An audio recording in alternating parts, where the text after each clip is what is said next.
नमस्कार, आप देख रहे हैं इंडिया वॉइस और मैं हूं आपके साथ ऋतु। चलिए बुलेटिन की शुरुआत करते हैं इस वक्त की बड़ी खबर के साथ। इस वक्त की बड़ी खबर जो कि यूपी के एटा से सामने आ रही है।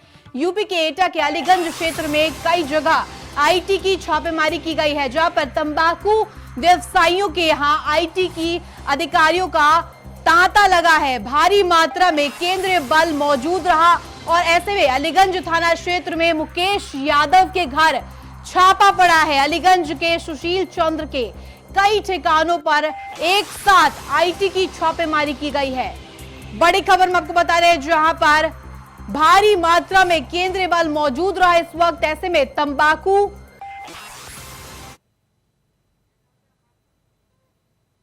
इसी खबर पर ज्यादा जानकारी के साथ हमारे संवाददाता संतोष जुड़ गए हैं। संतोष, जिस तरह से ये आईटी की छापेमारी की खबर सामने आई, क्या कुछ पूरा मामला? देखिए, केंद्रीय सुरक्षा बलों की एक बेहद कड़ी निगरानी में आज ये इनकम टैक्स रेड है वो यहाँ एटा में शुरू हुई। जब लोग सुबह चाय की चुस्की लेने की शुरुआत कर रहे थे, उसी के दौरान ये पूरा वाकया सामने आया, जहाँ पर बड़ी सुरक्षा बलों की कड़ी सुरक्षा के बीच में ये इनकम टैक्स रेड शुरू हुई है। अलीगंज के कस्बे में ये रेड शुरू की गई है, जहाँ पर दो लोगों के यहाँ ये इनकम टैक्स की रेड शुरू की गई। इस दौरान किसी को भी घर से बाहर निकलने का मौका नहीं दिया गया, अंदर बंद कर दिया गया और जो सुरक्षा बल की टीम थी वो घर के बाहर खड़ी रही और किसी से भी बात करने की मनाही कर दी गई। बहरहाल दोनों जहाँ पर इनकम टैक्स की रेड की गई, उनमें से किसी के घर से भी किसी को बाहर नहीं, कोई निकल नहीं पाया, कोई जानकारी उनके किसी को नहीं दे पाई है और मोबाइल भी उनके बंद कर दिए गए। इसके बाद ये जो रेड है वो लगातार जारी है। अभी जो घर के लोग हैं वो कुछ बोल भी नहीं पा रहे हैं क्योंकि उनसे किसी को मुलाकात नहीं हो पा रही है और जो सुरक्षा बल है वो लगातार मौजूद हैं। जी बिल्कुल, जिस तरह से अब ये आईटी की छापेमारी की गई है, तंबाकू व्यवसायियों को शिकंजे पर लिया गया है, ऐसे में आगे क्या कुछ कार्रवाई की जा सकती है? इनकम टैक्स से जुड़े हुए जितने हमारे सूत्र हैं, हम उनसे जानकारी करने का पूरा प्रयास किया, लेकिन इस बारे में कोई भी अधिकारी कुछ भी मुंह बोलने को तैयार नहीं है। काफी देर उनसे बात करने की कोशिश की गई, लेकिन कोई कुछ बोल नहीं पा रहा है। वहीं जो हमारे सूत्र हैं वो ये भी बता रहे हैं कि पहले से एक बड़ी तैयारी की गई थी इस रेड के लिए, जिसके बाद ये रेड आज यहाँ हुई है। वहीं सभी लोग घर के अंदर बंद हैं। हम आपको बता दें, लड़किया के रहने वाले मुकेश यादव सहित एक अन्य की ये रेड की गई है। यहाँ पर लगातार उनके दस्तावेजों को, उनकी सभी चीजों को खंगाला जा रहा है और कोई भी आदमी, चाहे इनकम टैक्स के लोग हों, चाहे स्थानीय लोग हों, चाहे कोई घर के लोग हों, कोई भी आदमी अभी तक कुछ भी बोलने की स्थिति में बहरहाल अभी तक नहीं आया है। जी संतोष, धन्यवाद तमाम जानकारी साझा करने के लिए। जिस तरह से तंबाकू व्यवसायियों पर शिकंजा कसा गया है भारी मात्रा में, इस दौरान केंद्रीय बल मौजूद रही। पूरा मामला हम आपको बता दें, जहां पर तंबाकू व्यवसायियों के यहां पे आईटी की छापेमारी की गई है। भारी मात्रा में जो तंबाकू व्यवसायी अवैध धड़ल्ले से जो कार्य कर रहे थे उसको अब शिकंजे में लिया गया है। आईटी की छापेमारी की गई है, जहां पर लगातार मुस्तैदी से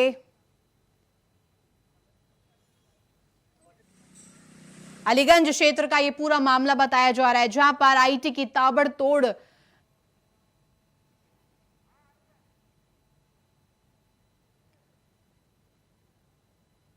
भारी मात्रा में केंद्रीय बल मौजूद रही। ऐसे में अलीगंज क्षेत्र का ये पूरा मामला बताया जा रहा है, जहां पर आईटी की छापेमारी की गई, ताबड़तोड़ कार्रवाई, जहां पर तंबाकू व्यवसायियों पर शिकंजा कसा गया है।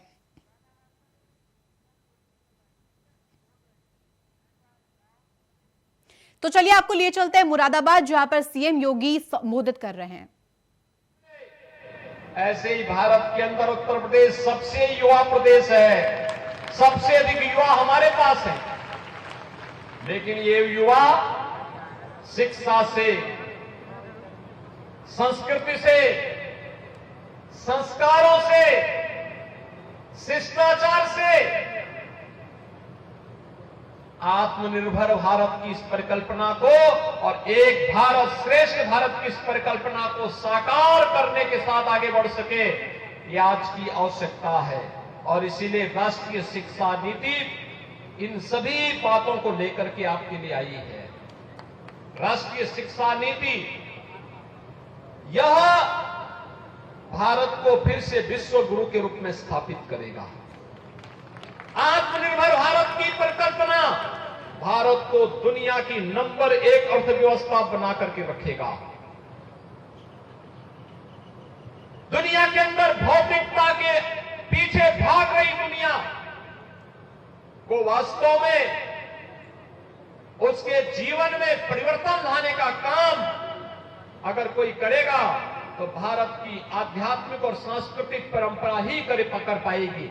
और इन सभी बातों को लेकर के, भारत की इस ऋषि परंपरा को लेकर के आप सभी आर्यजन बृहद स्तर पर आगे बढ़े।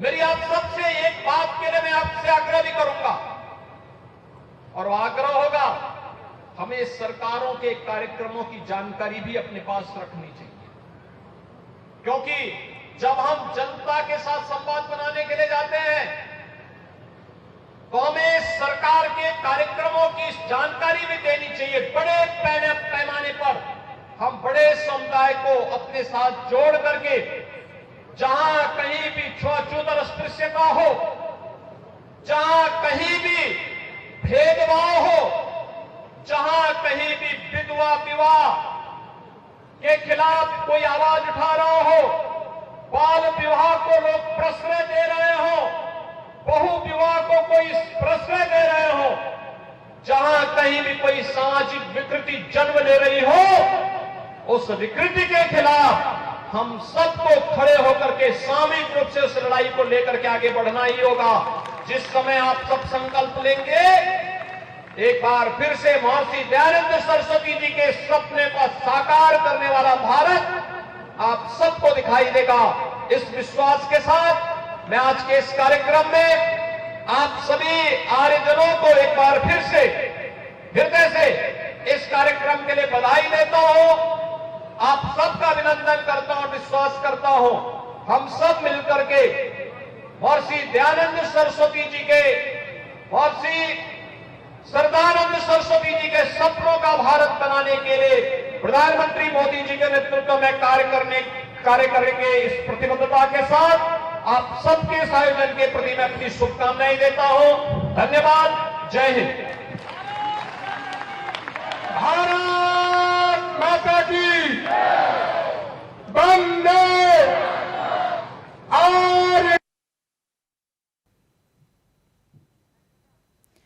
हम आपको सुना रहे थे मुरादाबाद से सीएम योगी को लाइव, जहां पर आज वो महासम्मेलन में भी पहुंचे और उन्होंने उसका उद्घाटन किया। डाक टिकट प्रदर्शनी का उन्होंने उद्घाटन किया।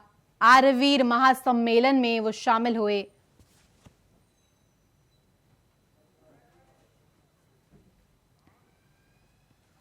अगली खबर यूपी के प्रयागराज से, जहां पर प्रयागराज में राष्ट्रीय स्वयंसेवक संघ की अखिल भारतीय कार्यकारी मंडल की बैठक कल शुरू हो गई। ऐसे में बैठक को लेकर आरएसएस प्रमुख मोहन भागवत भी इसमें पहुंचेंगे। ऐसे में आपको बता दें, आरएसएस के अखिल भारतीय प्रचार प्रमुख सोनिल आम्बेकर ने प्रेस को जानकारी दी। बता दें कि 4 दिनों तक आरएसएस का मंथन का दौर चलेगा। वहीं संघ प्रमुख मोहन भागवत सहित तमाम जो पदाधिकारी पहले ही प्रयागराज पहुंच चुके हैं।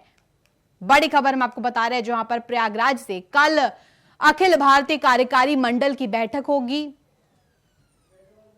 संघ प्रमुख मोहन भागवत भी इस दौरान वहां पर मौजूद रहेंगे। इसके लिए संघ प्रमुख मोहन भागवत प्रयागराज पहुंच चुके हैं। ऐसे में कल जो बैठक का आयोजन किया गया अखिल भारतीय प्रयागराज में संघ प्रमुख मोहन भागवत, जिसमें कि अखिल भारतीय कार्यकारी मंडल की बैठक की जाएगी। स्वयंसेवक संघ की अखिल भारतीय कार्यकारी मंडल की बैठक कल रविवार दिनांक 16 से प्रारंभ हो रही है प्रयागराज में। और इस बैठक में देश भर से सभी हमारे प्रांत के जो पदाधिकारी है, प्रांत संघ चालक, कार्यवाह और प्रचारक और उनके सह, ये सभी लोग यहाँ बैठक में आ रहे हैं। पूजनीय सरसंघ चालक जी, माननीय सरकार्यवाह दत्तात्रेय जी और सभी प्रमुख पदाधिकारी भी इसमें रहेंगे। राष्ट्रीय कल अखिल भारतीय जो की बैठक होने वाली है, उसमें आरएसएस प्रमुख मोहन भागवत पहुंचेंगे। ऐसे में मौजूद रहेंगे, जिसमें कि अखिल भारतीय कार्यकारी मंडल की बैठक होने जा रही है। कई अहम मुद्दों पर बातचीत हो सकती है। अखिल भारतीय कार्यकारी मंडल की बैठक जिसमें कि शिरकत करने के लिए अभी प्रयागराज पहुंच चुके आरएसएस प्रमुख मोहन भागवत। बैठक को लेकर प्रयागराज में जो सुरक्षा के पुख्ता इंतजाम किए गए हैं, कल बैठक शुरू होगी जिसमें कि अखिल भारतीय कार्यकारी मंडल की बैठक की हम आपको खबर बता रहे हैं। इसी खबर पर ज्यादा जानकारी के साथ शोएब रिजवी जुड़ गए संवाददाता। शोएब, जिस तरह से पूरा मामला सामने आया जहां पर अखिल भारतीय कार्यकारी मंडल की बैठक कल होगी, क्या कुछ होगा इस दौरान? बिल्कुल निश्चित तौर पर बैठक कल से शुरू होगी और जो संघ से जुड़े तमाम बड़े चेहरे हैं वो मौजूद रहेंगे। फिलहाल ये गहनिया एक जगह है, वहाँ पर हो रही है, वहाँ पे कैटोरिया कॉलेज है, निजी कॉलेज है, वहाँ पे बैठक होगी सुरक्षा कारणों से, क्योंकि संघ प्रमुख खुद वहाँ पे मौजूद रहेंगे। तो ऐसी स्थितियों में वहाँ किसी आने जाने की अनुमति नहीं होगी। जो करीब 450 जो पदाधिकारी हैं पूरे देश के 45 प्रांतों में संघ ने इसको बांट रखा है और उस प्रांत से जुड़े तमाम जो पदाधिकारी वो वहाँ पे मौजूद रहेंगे। 4 दिनों तक ये बैठक चलेगी। 16 तारीख यानी कल से इसकी बैठक की शुरुआत मोहन भागवत करेंगे। मोहन भागवत इस वक्त खुद मौजूद है, प्रयागराज में पहुंच चुके हैं और बैठक की शुरुआत के साथ ही तमाम जो ज्वलंत मुद्दे हैं देश में उस पर चर्चा करेंगे। खासतौर से पिछले दिनों जो संघ प्रमुख मोहन भागवत ने जनसंख्या को लेकर के अपना बयान दिया था उस पर भी मंथन हो सकता है। साथ ही साथ और भी क्या कुछ संघ की जो योजनाएं हैं उस पर किस तरह से अमली जामा पहनाया जाए उसको लेकर के मंथन चलेगा। ये पूरी बैठक 19 तारीख तक चलेगी और 19 तारीख को इस पूरे मामले में बैठक में क्या कुछ निर्णय हुआ ये तय होगा। यहाँ से धूरपुर का एक इलाका है, वहाँ पे गहनिया एक जगह है, वहाँ पर ये बैठक हो रही है। संघ से जुड़े जितने भी शीर्ष नेता है देश सिविल के वो यहाँ पे मौजूद है। मोहन भागवत खुद मौजूद है। पिछले 2 दिनों से मोहन भागवत प्रयागराज में डेरा डाले हुए हैं। आने वाले 19 तारीख तक उनके नेतृत्व में ये सारी बैठक होगी। तो कहा जा सकता है कि केंद्र बिंदु पिछले अगले 4 दिन तो प्रयागराज रहेगा और बैठक में जिन विषयों पर चर्चा होगी उस पर आगे किस तरह से संघ कार्य करेगा इसको लेकर के बैठक में निर्णय होगा। बिल्कुल शोएब, जिस तरह से आप बता रहे हैं ये पूरा कार्यक्रम किया जाएगा जिसमें कि बैठक होगी अखिल भारतीय कार्यकारी मंडल की। इसमें खुद संघ प्रमुख मोहन भागवत भी पहुंच रहे हैं, इसके लिए वो प्रयागराज जा चुके हैं। ऐसे में और कौन कौन विशिष्ट अतिथि वहां पर मौजूद रहेंगे इस वक्त? बिल्कुल, अभी तक जो हमारे पास जानकारी आज बाकायदा जो उन्होंने जानकारी दी है, जो संघ से जुड़े प्रचारक हैं, जो बड़े नाम है वो सब यहाँ पर आ चुके हैं। इसके अलावा जो तमाम बड़े चेहरे हैं संघ के बैठक में, क्योंकि संघ प्रमुख खुद यहाँ पे मौजूद रहेंगे। तो ऐसे में जो संघ से जुड़े तमाम लोग हैं वो रहेंगे, जो इसके सिलेक्टिव प्रतिनिधि हैं पूरे 45 प्रांतों के वो यहाँ पर मौजूद रहेंगे। संघ के पूरे बड़ा नाम है इंद्रेश जी का, वो भी यहाँ पर आ चुके हैं। इसके अलावा और भी संघ से जुड़े जो लोग हैं वो यहाँ पर रहेंगे और एक जो प्रतिनिधि मंडल यहाँ पे मौजूद रहेगा उनके साथ ये 4 दिनों तक बैठक चलेगी। सबसे तमाम विषयों पर मंथन होगा, संघ उस पर किस तरह से आगे कार्य करेगा, पिछले जो कार्य योजनाओं में या बैठक में जो निर्णय लिए गए थे उससे किस तरह से अमल किया गया है उसको लेकर के मंथन करेंगे और उसके बाद कोई ठोस निर्णय लिया जाएगा। धन्यवाद शोएब तमाम जानकारी देने के लिए। चलिए वक्त तो चला एक छोटे से ब्रेक का, ब्रेक के बाद फौरन हाजिर होते हैं। ब्रेक के बाद आपका एक बार फिर से स्वागत है। चलिए रुक करते हैं खबरों की ओर, जहां पर यूपी के डिप्टी सीएम ब्रजेश पाठक कानपुर पहुंचे, जहां उन्होंने बीजेपी क्षेत्रीय कार्यालय में नगर निकाय चुनावों की तैयारियों की बैठक करी। इस दौरान उन्होंने कहा कि पीएम और सीएम के कामों को लेकर चुनाव में जाएंगे। ऐसे में बीजेपी को आशीर्वाद मिल रहा है और हम सभी सीटें जीतेंगे। साथ ही डिप्टी सीएम ने मदरसों को लेकर बहुत ही अहम बात कही है, जहां पर उन्होंने कहा कि गैर मान्यता प्राप्त मदरसों की जांच होगी। साथ ही उन्होंने ये भी कहा है कि जरूरत पड़ी तो बुलडोजर चलाने की भी कार्रवाई होगी। कानपुर में जहां पर डिप्टी सीएम ब्रजेश पाठक पहुंचे हैं, ऐसे में बीजेपी क्षेत्रीय कार्यालय में बैठक करी गई। कानपुर की सभी सीटों पर स्थानीय निकाय में चुनाव जीतेंगे, उसकी बृहद तैयारी बिंदुवार आज हम लोग तय करेंगे और हर स्थिति में आदरणीय प्रधानमंत्री नरेंद्र मोदी जी की गरीब कल्याण नीतियों को लेकर के, आदरणीय योगी जी के लाइन ऑर्डर को लेकर के आम जनता बहुत खुश है। गरीब आदमी, आम आदमी अपनी सरकार समझ रहा है और जहां भी मैं जा रहा हूं आपको भी इस बात की सूचना है कि भारतीय जनता पार्टी को लगातार जनता अपना आशीर्वाद प्रदान कर रही है। उसी अनुक्रम में आज कानपुर महानगर में हम लोग आए हैं।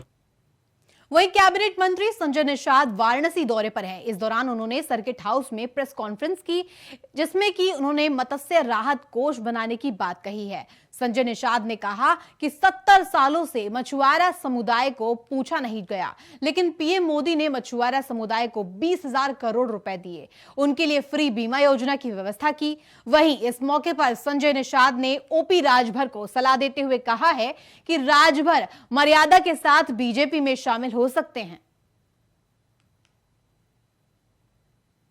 प्रधानमंत्री को भी धन्यवाद देना था, कार्यकर्ताओं को बधाई देना था कि प्रधानमंत्री जी ने इस मछुआरा समुदाय की तरफ बड़ी चिंता की। 20,000 करोड़ रुपया प्रधानमंत्री मत्स्य संपदा योजना में उन्होंने लाट किया, फ्री का बीमा दिया है। 5 लाख डिसेबिलिटी होने मतलब कैजुअलिटी होने पर, 2.5 लाख डिसेबिलिटी होने पर, 25,000 को भर्ती होने पर है। इनके लिए क्रेडिट कार्ड दिया है कि बिना किसी गारंटी के भी इनके पास केवल जाल होगा, नाव होगा या मछली पालने का, मछली बेचने का कोई भी होगा, उसको 1,60,000 को। अगली खबर यूपी के अमेठी से, जहां पर अमेठी में हो रही पीटी की परीक्षा पहली पारी के संपन्न होने पर छात्रों में उल्लास देखा। वहीं परीक्षा के दौरान क्लासरूम में सीसीटीवी कैमरे से लैस रहे और सुरक्षा के मद्देनजर पुलिस के जवान और पुलिस के अधिकारीगण भी मौजूद रहे। पहली पारी की परीक्षा में छात्र छात्राओं ने बढ़ चढ़कर हिस्सा लिया।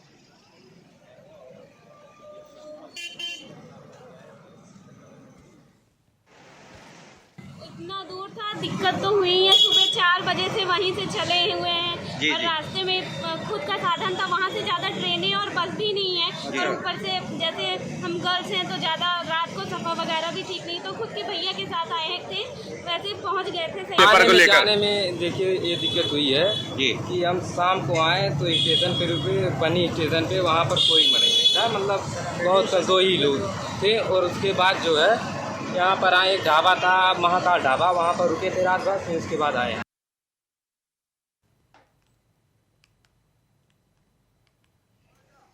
आपको बता दें पीटी 2022 की परीक्षा की जा रही है, जहां पर अमेठी की तस्वीर हम आपको दिखा रहे हैं। छात्रों ने बढ़ चढ़कर हिस्सा लिया है। तमाम जो इंतजाम किए गए परीक्षा को जो सफल तरीके से पूरा कराने के लिए पहली पारी की जो शिफ्ट में पेपर होने थे वो हो गए हैं। ऐसे में अब दूसरी पारी 3 बजे से शुरू होगा पेपर, और ऐसे में पहले शिफ्ट का पेपर ठीक तरह से हो चुका है। ऐसे में छात्रों ने बढ़ चढ़कर जो हिस्सा लिया है एग्जाम में, पहली पारी की जो पीटी परीक्षा है वो अब संपन्न हो चुकी है। सुबह से ही लगातार बच्चे वहां पर पहुंच रहे थे। बताया जा रहा था कि जो स्टूडेंट्स है उसमें काफी उल्लास देखा गया। ऐसे में छात्रों ने बढ़ चढ़कर एग्जाम में हिस्सा भी लिया।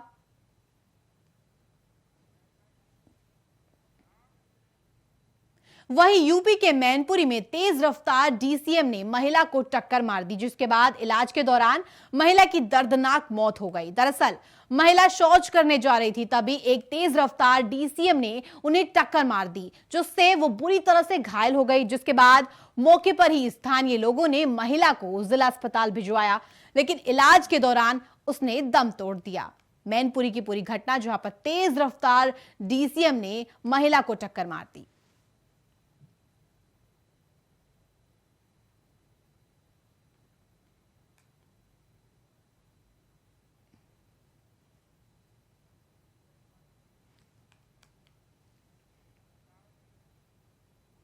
वहीं पटाखा बिक्री बंद होने के बावजूद भी जगह जगह चोरी छुपे पटाखों का भंडारण किया जा रहा है।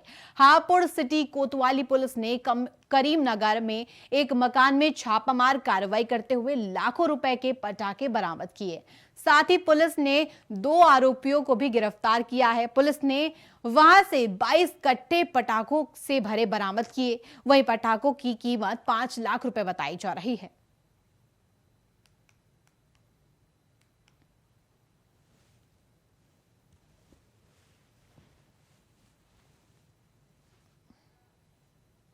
महोदय द्वारा अवैध पटाखों के भंडारण व निर्माण के विरुद्ध चलाए जा रहे अभियान के अंतर्गत हापुड़ नगर कोतवाली पुलिस द्वारा 2 अभियुक्त गण को गिरफ्तार किया गया है। इनके कब्जे से 22 कट्टे लगभग 4 कुंटल अवैध पटाखे बरामद किए गए हैं। इसके संबंध में थाना हापुड़ नगर पर मुकदमा अपराध संख्या 901/22 धारा 286 आईपीसी व विस्फोटक अधिनियम में पंजीकृत करके अभियुक्त गण के विरुद्ध कार्रवाई की। वहीं मुजफ्फरनगर में किसानों का हल्ला बोल देखने को मिला है, जहां पर किसान मजदूर अधिकार महारैली का आयोजन किया गया। यूपी सहित कई राज्यों से वहां पर किसान पहुंचे। ऐसे में किसान मजदूर संगठन के नेतृत्व में महारैली विभिन्न मांगों को लेकर निकाली जा रही है। महावीर चौक के GIC मैदान में ये महारैली आयोजित की गई है, जहां पर यूपी सहित कई राज्यों से किसान पहुंचेंगे। किसानों का हल्ला बोल, जहां पर मजदूर संगठन के नेतृत्व में महारैली निकाली जा रही है। बड़ी खबर हम आपको बता रहे हैं, जहां पर महावीर चौक के GIC मैदान में महारैली का आयोजन किया जा रहा है। मुजफ्फरनगर में किसानों का हल्ला बोल।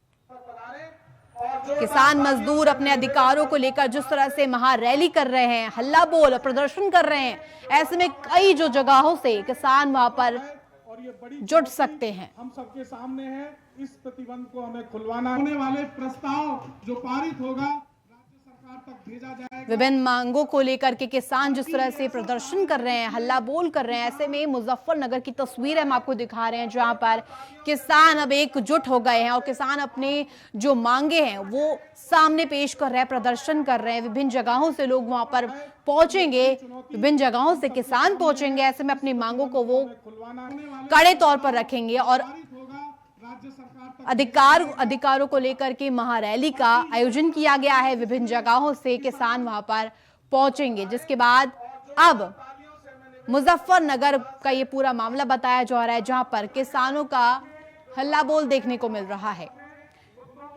और ये बड़ी चुनौती हम सबके सामने है, इस प्रतिबंध को। तो फिलहाल इस बुलेटिन में इतना ही। आप देखते रहिए इंडिया वॉइस। नमस्कार।